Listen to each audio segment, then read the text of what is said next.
رسول پاک صلی اللہ علیہ وسلم کا ایک فرمان ہے مصنف عبدالرزاق میں، یہ حدیث آپ نے آج یاد رکھنی ہے۔ نبی پاک صلی اللہ علیہ وسلم نے فرمایا کسی آدمی کے نماز اور روزے سے متاثر نہ ہونا، پہلے دیکھ لینا کہ وہ امانت دار ہے کہ نہیں۔ کسی کے نماز روزے سے متاثر نہیں ہونا، پہلے دیکھ لینا کہ دیانت دار ہے کہ دیکھنا لوگوں کی جیبوں پہ کتنی نظریں ڈالتا ہے۔ فرمایا بہت سارے نماز روزے والے دھوکے بازی کرتے ہیں، دیانتی نہ کریں، اپنے عہدے کا پاس رکھیں، اپنے منصب کا خیال رکھیں۔ عہدہ جس جگہ آپ موجود ہیں آپ کی ذمہ داری ہے۔ میرے رسول پاک صلی اللہ علیہ وسلم نے فرمایا ہر بندہ تم میں سے نگران ہے، اور جو اس کی رعایا ہے اس کے بارے میں اس نے جواب دینا ہے۔ کبھی بھی بددیانتی نہ کریں۔ ہم لوگوں کا پہلے اعتماد حاصل کرتے ہیں، پھر اس اعتماد کو ٹھیس پہنچاتے ہیں۔ اس کا نقصان پتہ کیا ہوتا ہے؟ دنیا میں سب سے کمزور شخص وہ ہوتا ہے جس پر کوئی اعتبار نہیں کرتا۔ جس کا اعتماد ضائع ہو جائے وہ آدمی بکھر جاتا ہے۔ کبھی بھی دھوکہ دہی کی پالیسی نہ بنائیں۔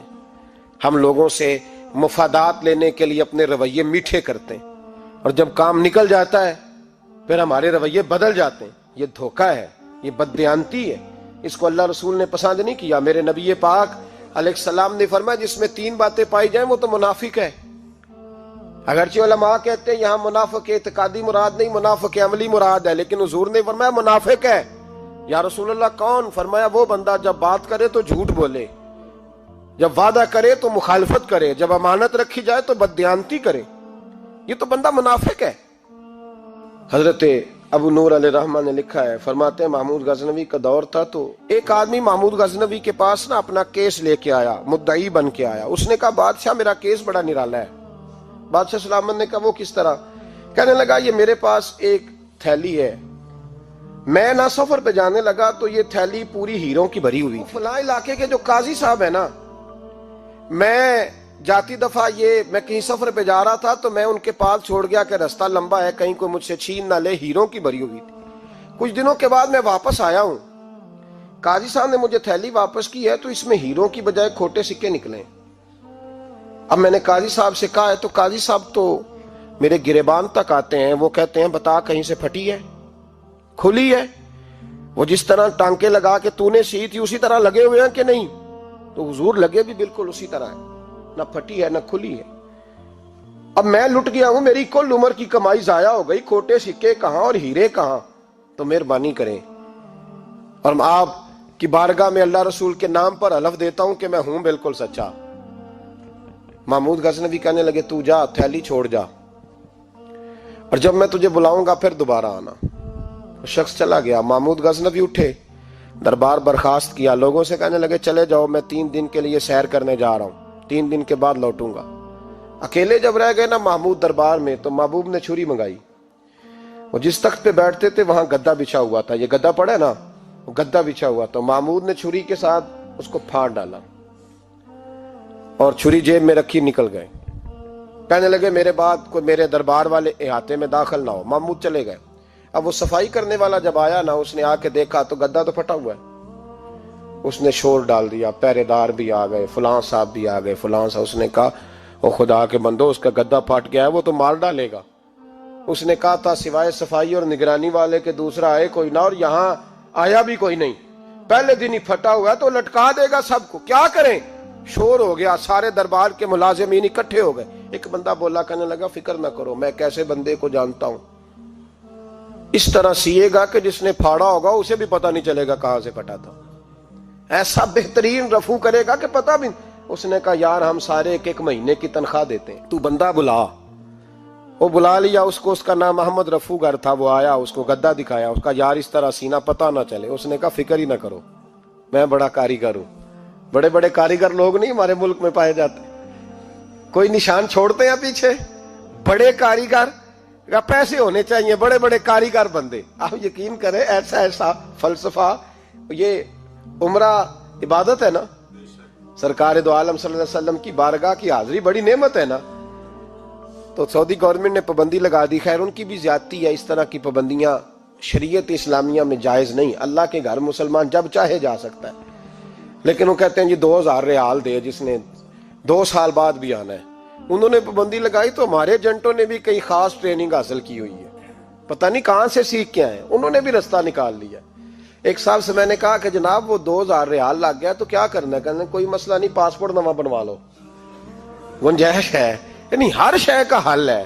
تو میں نے کہا یار اب عمرہ کرنے جاتے وقت بھی بندہ دھوکہ دے کے جائے، اللہ کے گھر جاتے وقت بھی اس طرح کی حرکت کرے، کیا حال ہو گیا؟ ہر چیز کا لوگوں نے حل نکال لیا، ہر چیز کا لوگوں نے سٹائل بنا لی۔ ایسا نہ کریں، یہ درست نہیں۔ احمد رفوگر کہنے لگا اس طرح سیوں گا کہ پھاڑنے والے کو بھی پتہ نہیں۔ ان کا پیسے لے یار تو سی دے۔ اس نے سی دی، اگلے شام ہی لا کے بچھا دیا گدا۔ تیسرے دن بادشاہ سلامت آئے، آ کے پہلی نظر گدے پہ ڈالی، اس نے بلایا سب ملازمین کو، کہا کس نے سیا ہے؟ کہا جناب کیا ہوا؟ کہا یہ پھٹا ہوا تھا۔ کس نے؟ کہا نہیں پھٹا ہی نہیں۔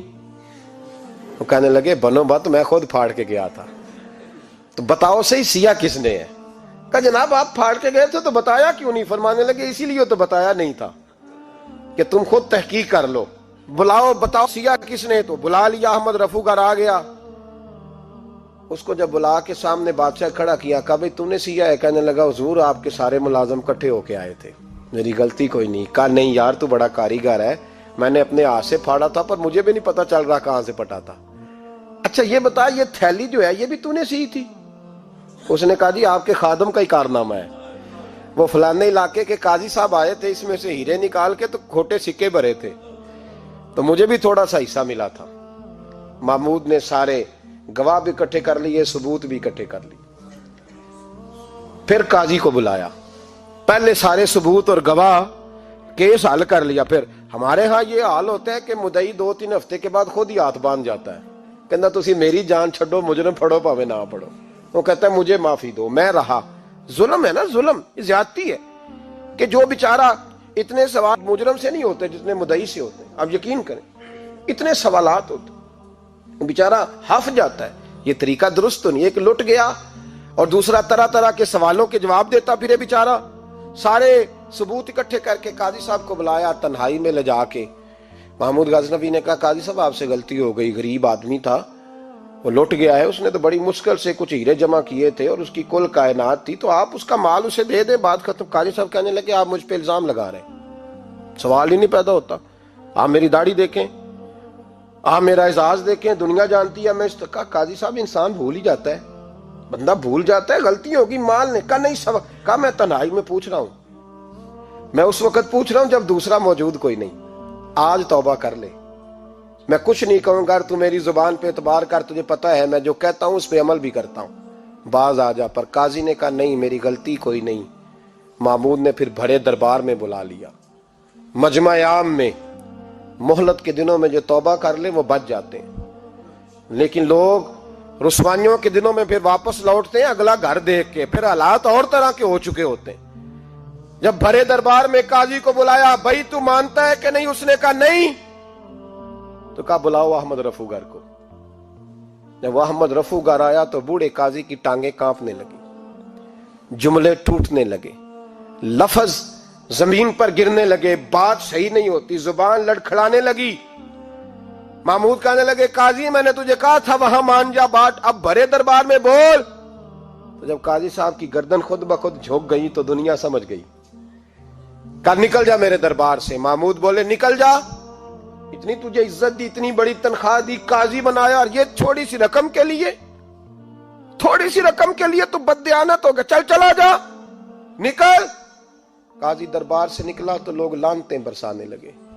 کل جو دکانیں چھوڑ کے سلوٹ کرنے آتے تھے وہ کہنے لگے اس کی عمر دیکھو، اس کے کام دیکھو، دیکھو اس نے کیا کیا۔ گھر گیا، بچے جن کے لیے پاپ کمایا تھا، جنہ لی تو پاپ کمائے ہن کتھے نہیں ہو تیرے کر دے۔ وہ بچے کہنے لگے ابا جی ہم تو سکول مدرسہ جانے کے قابل نہیں رہے، امید تھی کہ بیوی ساتھ دے گی۔ وہ کہنے لگی میں میکے کیسے جاؤں گی، گلی کی عورتیں طرح طرح کی باتیں بناتی ہیں۔ اور بھائی کامیابیوں کے بڑے سربراہ ہوتے ہیں، کوئی کامیاب ہو جائے تو سارے کہتے ہیں میری سپورٹ سے ہوا ہے۔ ناکامیاں ہمیشہ یتیم ہوتی ہیں، ناکامیوں کا کوئی سربراہ نہیں ہوتا۔ جب تک تو قاضی تھا تو بڑے بات تھی، ہر بندہ کہتا تھا رشتہ دار ہے، رسوائی ہو گئی تو وہ تیری آنکھ ہو یا سنگ ملامت کی چبھن، کون پہنچا ہے میرے درد کی گہرائی تک، دور شہرت میں تو یاروں نے کیا یاد بہت، ساتھ آیا نہ کوئی کوچے رسوائی تک۔ اور میاں صاحب کہنے لگے ساری عمر ہی آٹا گد ہے، میں لکھاں کیتے نہیں پیڑے، اب وقت آیا ہی تے محمد بخشا کوئی نہیں ہوں بیٹھا نیڑے، حالات ہی بدل گئے۔ قاضی خاموشی سے اندر چلا گیا، اپنی رسوائی سمیٹ کے بستر پہ لیٹا، نہ روٹی کی بھوک لگی، نہ پانی کی پیاس لگی، نہ نیند آئی، ساری رات تڑپتا رہا۔ سویرے گھر والوں نے دروازہ کھولا تو روح پرواز کر گئی تھی، دنیا چھوڑ گیا۔ حضرت ابو نور علیہ رحمہ بولے، فرمانے لگے یاد رکھو کبھی بددیانتی نہ کرنا، کبھی۔ یہ تو محمود غزنوی کی عدالت تھی، قیامت میں رب کریم کی عدالت لگے گی۔ اور فرمایا وہاں تو گواہی دینے والا احمد رفو گر تھا، قیامت میں تو تمہارے اپنے ہاتھ پیر گواہیاں دیں گے، ہمارا اپنا وجود گواہی دے گا۔ اور فرمایا یہاں تو لانتے دنیا دار برساتے تھے، وہاں فرشتے ہوں گے۔ اور قاضی کو تو موت آ گئی تھی، قیامت میں تو دوبارہ موت بھی کوئی نہیں آئے گی، وہاں تو رہنا ہے اور سہنا ہے۔ اتنی بددیانتی معاشرے میں، اتنی بددیانتی ہر جگہ۔ اس معاشرے کا بھی کچھ بنے گا جہاں دوائی بھی خالص نہ ملے، یا دوائی میں بھی بددیانتی ہو۔ لوگ اپنے بچے کو آکسفورڈ یونیورسٹی میں پڑھانے کے لیے غریبوں کے بچوں کے رگوں میں جو دوائی اتارے وہ بھی 2 نمبر۔ اتنا بڑا بھی کوئی بددیانت معاشرہ ہوتا ہے کہ لوگ یہاں تک دھندا کریں، یہاں تک کہ لوگ لوگوں کی زندگیوں سے کھیل جائیں اور ہمیں احساس تک نہ ہو کہ کوئی مر جائے گا، کوئی ڈوب جائے گا، کیا بنے گا۔ اور جس نے وہ اپنی رجسٹر کی دوائی کی، اس نے 2-4 لاکھ روپیہ لیا اور اس نے یہ نہیں سوچا کتنے انسان میری وجہ سے مریں گے۔ قتل صرف یہ تو نہیں ہوتا گولی مار کے مار دینا، لوگوں کی زندگیوں سے لوگ کھیل جاتے ہیں، لوگ تباہی کر جاتے ہیں، لیکن بددیانتی سے باز نہیں آتے۔ میرے رسول پاک علیہ السلام کے غلاموں، نبی پاک صلی اللہ علیہ وسلم نے ذرا سی بددیانتی، اور صحابہ کا یہ مزاج تھا، اتنی سی بھی کبھی ان سے غلطی ہوتی تو